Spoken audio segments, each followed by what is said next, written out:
One day, I went to a high-end sushi restaurant with 7 of my mom friends. "We have a reservation for 6 under the name of Smith," said the boss mom, Emily, clearly. Then, looking at me with a mean smile, she said, "Thanks for booking the seats for us. I've changed the number of people so you, who are not our friend, can go home." The other mom friends snickered. "Sure, enjoy your meal." I said that as I walked away from the elite mom group. Later, a staff member came to me, and the faces of the elite moms turned pale. "My name is Cindy Smith, a 42-year-old housewife. I have a same-age husband and a 17-year-old son. We live a modest yet peaceful life in a quiet residential area. My husband, Dave, is a hard-working man who values family time despite his demanding job. My son, Eric, has been accepted into a university with a strong soccer program as he loves soccer and seems busy making memories with his friends during his last year of high school. Now that parenting has somewhat settled down, I've started to have more time with my friends. One evening, I received a notification on my phone from an old group chat. It's been almost 5 years since anyone posted in that group chat. Since everyone's children seem to be graduating safely next March, I thought we could have a celebration party. It was from Emily, the boss mom. Then, one after another, other members expressed their agreement with stamps like "okay" and "looking forward to it." I just watched a conversation without responding. Then came a unilateral notification from Emily. "The party will be at the famous high-end sushi restaurant Isomaru. Cindy, you're okay to be the organizer this time, right?" I thought to myself, why me? I haven't met these people in over 5 years privately. When I didn't respond, just like before, the other moms quickly expressed their agreement. "Since everyone agrees, Cindy, please take care of it," said Emily. Her words made it seem like I was the organizer this time. "Maybe it's time to settle things," I muttered to myself and picked up my phone. It goes back 10 years ago. It all started when our family moved to this town due to my husband's job transfer. At that time, my son Eric was in the 2nd grade. Leaving friends from his kindergarten behind, we were both anxious as we headed to his new elementary school. Following my husband's suggestion, we applied to the nearest private elementary school, and Eric was successfully enrolled. My son made his debut at the private elementary school right after transferring. After finishing the paperwork and seeing him to his classroom, I had some time before picking him up, so I walked back home alone through the school.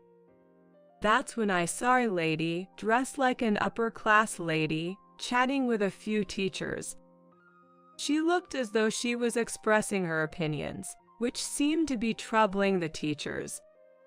Feeling awkward but not wanting to take a detour, I tried to pass by them unnoticed. Just as I was passing, the conversation seemed to end, and the lady spoke to me. "Oh, I haven't seen you before. Which child's parent are you?" "Hello. Starting today, my son Eric is transferring to the 2nd grade here. I'm Cindy Smith." The lady looked me up and down as if sizing me up, from my toes to my head, and then asked with curiosity-filled eyes, "Oh, how unusual. Mid-year transfer to our school. Is there some kind of situation you're in?" I felt a bit uneasy. I thought to myself, who is she? She's too formal to be a parent, yet too blunt to be a teacher. "Excuse me, but who are you?" I asked cautiously. "Oh dear, I forgot to introduce myself. It's been years since there's anyone who doesn't know me. I'm a parent just like you. It seems we have children in the same grade." I'm Emily, mother of Jeff Alder." To my surprise, she was also a parent.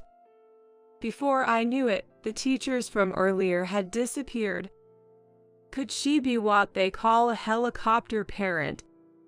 I thought it was best to keep my distance. This was how I first met Emily. I was working at the time, so I figured our paths wouldn't cross much. But as luck would have it, Emily's son and my son ended up in the same class, and we would see each other during school events. Somehow, Emily took a liking to me, and I found myself among her circle of elite mom friends. I would have preferred to keep my distance, but fearing that any discord between us parents might affect our children, I decided to maintain a minimal relationship with Emily and the others for my son, Eric's sake.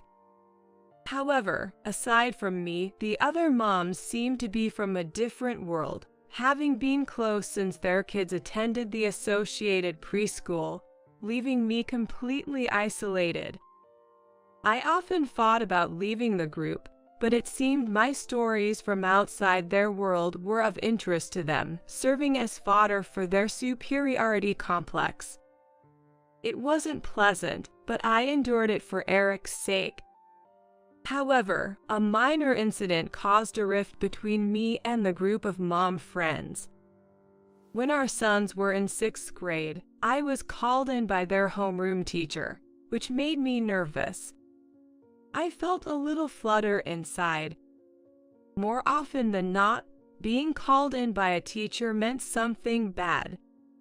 Did he get into a fight? Did he cheat on a test? Surely not Eric. As I headed to the school filled with anxiety, I was led to the reception room where the principal, vice principal, the homeroom teacher, and I were to meet. "I apologize for calling you in suddenly, especially when you have work," the principal started with a smile. It didn't seem like Eric had done anything wrong, but still, I replied cautiously, "No problem at all. Has Eric done something?" Seeing my apprehensive response, they laughed. The teacher explained, "I'm sorry to have startled you. We called you here because we have requests for you." In summary, the school wanted me to plan that year's school trip because I work in the travel industry. Eric had mentioned my job during a school assignment, and the school had been looking for fresh ideas for the trip, as they had been going to the same place every year. It was a flattering request, but feeling anxious about planning it alone, I decided to survey the students for their preferences, ensuring the plan would fit within the budget. Eventually, we settled on a trip to Hawaii. As I became more involved in planning the school trip, I found myself at the school more frequently. One day, I ran into Emily. She seemed a bit upset and said, "Hey, Cindy, I heard from the teachers that you planned this school trip. Is that true?" "Well, it was based on a survey among the students. Hawaii received the most votes and it fit our budget, so that's what we chose based on the students' wishes." As I explained, Emily interjected, "Unbelievable.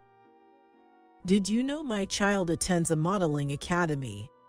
The UV rays in Hawaii in June could cause sunburn. How could someone like you, just because you work part-time at a travel agency, decide on the school trip destination?" I was taken aback by her barrage of criticism, and before I knew it, the other moms were standing behind Emily, looking at me with cold eyes. As I wondered how to defuse the situation, the homeroom teacher and vice principal came over and explained the situation. Emily seemed unsatisfied and said, "We'll discuss this in the principal's office," before disappearing with the vice principal and homeroom teacher. The remaining moms continued to look at me coldly. Fortunately, a call from work gave me an excuse to leave the uncomfortable situation. The principal, vice principal, and homeroom teacher managed to pacify Emily, and the children were able to go on their school trip without issue. According to Eric, Emily's son Jeff ended up enjoying Hawaii the most and was the most excited. Since the kids were happy, I was hopeful that would ease Emily's anger. Just as I felt that way, the night after the school trip, Emily posted in the mom group chat, "Cindy, thank you for planning such a wonderful trip for the kids. I'm sorry for being harsh." Following her, the other moms also posted their thanks. I was glad they came around. It was quite relieving. When the kids were about to enter middle school, Emily posted on the group chat, "How about we celebrate everyone making it to middle school by taking a little trip together with the kids?" Then one of the moms suggested, "That sounds great.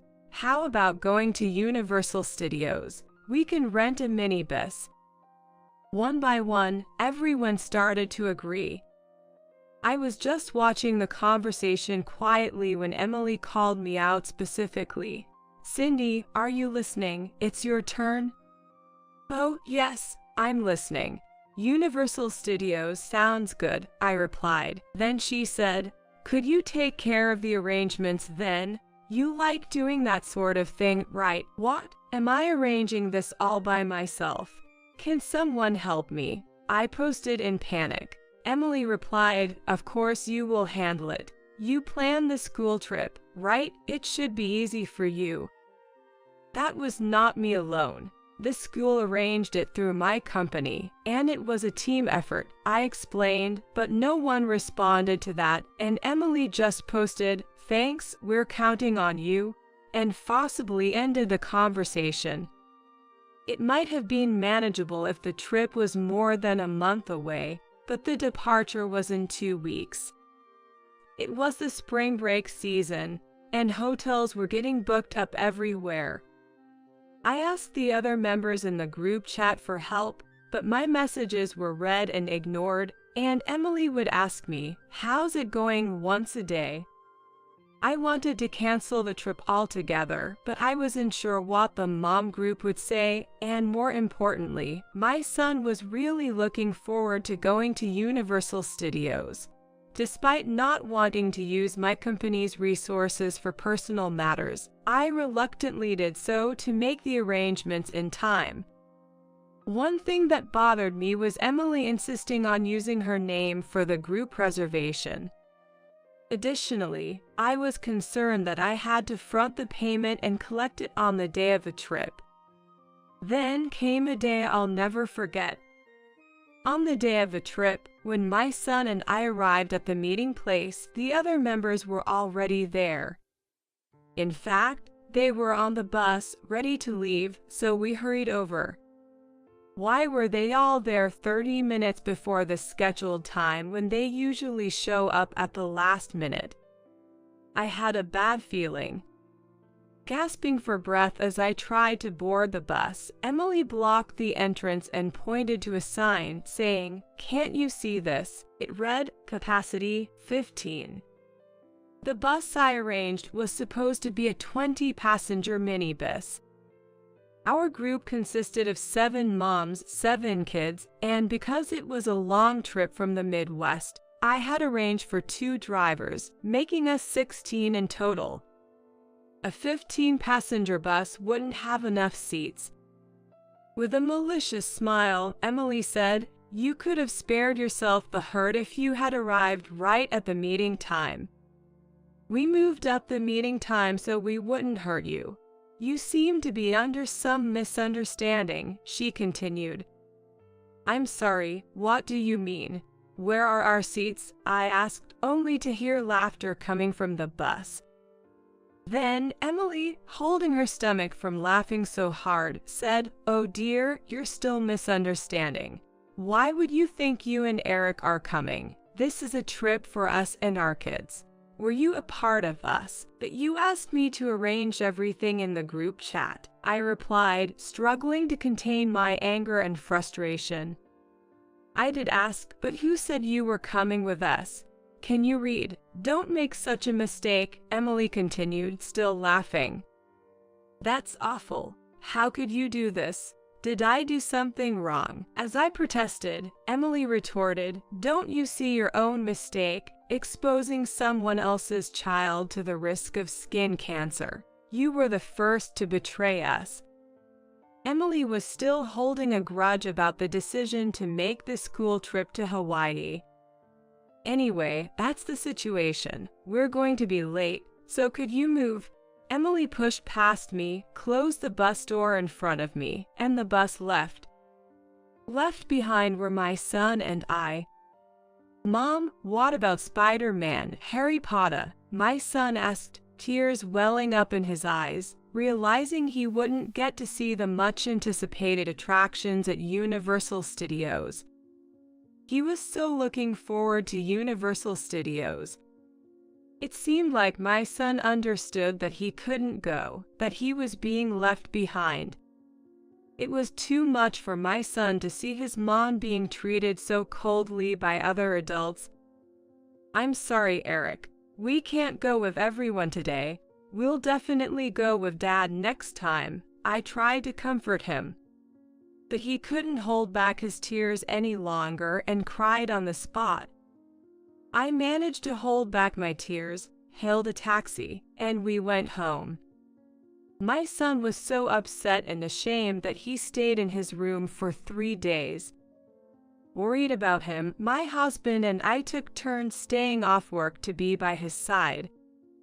3 days later, when I returned from work and checked our mailbox, I found unenveloped cash and a partially eaten bag of snacks from Universal Studios. Clearly the return of the trip expenses and a thoughtless attempt at a souvenir.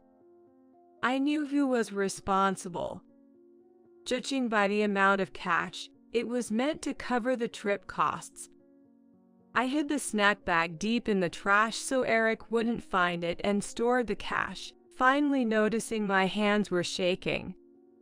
How far would these people go to hurt someone? Hurting my son was unforgivable. I thought I should stop associating with them. With that thought, I decided to stop checking the group chat altogether. Years passed with no contact from the old mom friends group until about 5 years later. The group chat sprang to life again, moving forward without me just like before. From the chat history, it seemed that not just me but other former mom friends hadn't updated this group for a long time, indicating they had formed a new group without me. In the midst of it all, there's only one reason they're chatting again in the group I'm in. It's to use me. As I silently watched the chat unfold, it was decided that next Wednesday, we'd be going to a famous high-end sushi restaurant for lunch. Of course, I was expected to make the arrangements. This is going to be fun. It's one of those places you have to reserve, right? I can't wait to brag to my friends. The other moms were posting one after another. I also added a quick looking forward to it and closed the chat. On the promised day, at the promised time, I went to the restaurant and found all the former mom friends gathered in front of it. Long time no see, Cindy. Did you make the reservation? Must have been hard to get one, huh? Emily, leading the pack, greeted me in a familiar tone. That expression was the same one she had 5 years ago when she left me and our son behind. They must be trying to trick me again. Hello, long time no see. There's a bit of a line forming behind you, so maybe you could come inside, I suggested to my former mom friend, urging her to enter. That prompted the former mom friends to enter the restaurant with Emily leading the way. As the staff welcomed us, they asked Emily, "How many in your party today?" "A reservation for 6 under Smith," Emily responded loudly enough for everyone in the restaurant to hear. The staff went towards the back after saying, "Please wait for a short while. I'll get someone to show you to your table," and the former mom friends burst into laughter. By the way, Cindy, Why are you here? Meeting someone? Surely you don't think you're dining with us. You're not our friend. Sorry about that. Emily said that, as she remained unchanged since 5 years ago. Actually, I have a reservation here too, I said, and the former mom friends went silent. What? A reservation? As Emily started to speak, a server came from the back and said, "Ms. Smith, I'm sorry. We have your reservation for 4 people," to which Emily panicked. 4? That can't be right. I changed it to 6 last week. The other former mom friends started murmuring, "What's going on?" Then the server noticed me hiding behind the former mom friends and said, "Ms. Smith, oh, we've been expecting you, Madam CEO. Your party is also here," calling me out. "Thank you. Sorry for being late. Could you show us to our table?" I was about to be led by the server when Emily grabbed my arm. What's going on? Why are you being seated? She demanded my explanation. "Please lower your voice. You're disturbing the other guests," I calmly responded to Emily. She, along with the former mom friends, was stunned. "I have a reservation for 4, which is why I'm being seated. You all made a reservation too, right? It's hard to get into this place without one," I stated plainly. In response, Emily's face twisted in anger. "You were supposed to book for 7 for us. You tricked us." I couldn't help but laugh. "Why would I make a reservation for you? Did I ever say I would?" Emily's face grew redder. But you replied looking forward to it in the chat. That meant I was looking forward to seeing you all enjoy your meal. I'm not part of your mom friends group. I never thought I was included as a member. I said that to provoke Emily. Emily was completely speechless. Then, from behind, one of the former mom friends interjected, "Wait, did the server call you Madam CEO? What did she mean? I run a company that deals with travel and dining. This restaurant is one of mine. Today, I reserved this lunch for my dear friends. Someone did change the reservation to 6 a week ago, but at the last confirmation yesterday, I changed it back to 4. I explained to them as I gestured to 3 friendly-looking friends waving at me from a table.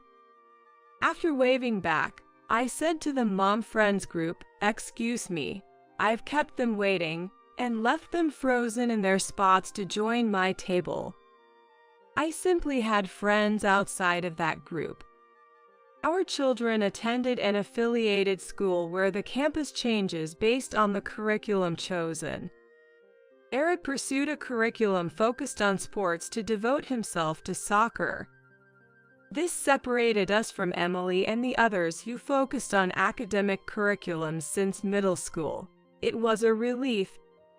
In this new environment, I found kind mom friends, and Eric could immerse himself in his beloved soccer, enjoying peaceful days both mentally and physically. That's why we came to have a meal with these friends whom I could talk to without any reservations. During the meal, a server whispered to us, "Excuse me for interrupting your meal, but a woman who was here earlier is causing a scene at the reception." Looking towards the reception, there was Emily throwing a tantrum like a child, yelling, "I won't accept this. I'm definitely going to eat sushi here, so make room." No other former mom friends were in sight. It seemed they had left Emily behind. She was throwing a tantrum like a child, insisting on eating sushi. "Please call the police. She's just an old acquaintance. Don't worry about me," I told the server, and watched as the police arrived and took Emily away. Months later, after Eric successfully finished his college entrance ceremony, he moved to his dormitory, and we were enjoying some long-awaited time as a couple. However, since both my husband and I run our own businesses, it's hard for our days off to align. Despite the busyness, we are living fulfilling days. I was curious why Emily had started bothering me again after 5 years. Rumor has it that Emily had always wanted to make your son a celebrity and had kept him from sports to avoid injuries since he was young. Mostly playing at home, he eventually got hooked on video games, leading to a reversed sleep schedule and sporadic school attendance. Apparently, she was not pleased to hear my son got into college through a sports scholarship, resenting the future we envisioned for him. It's unbelievable as a parent to make others uncomfortable out of ego. I hope Emily's son doesn't succumb to her pressure and follows his own path.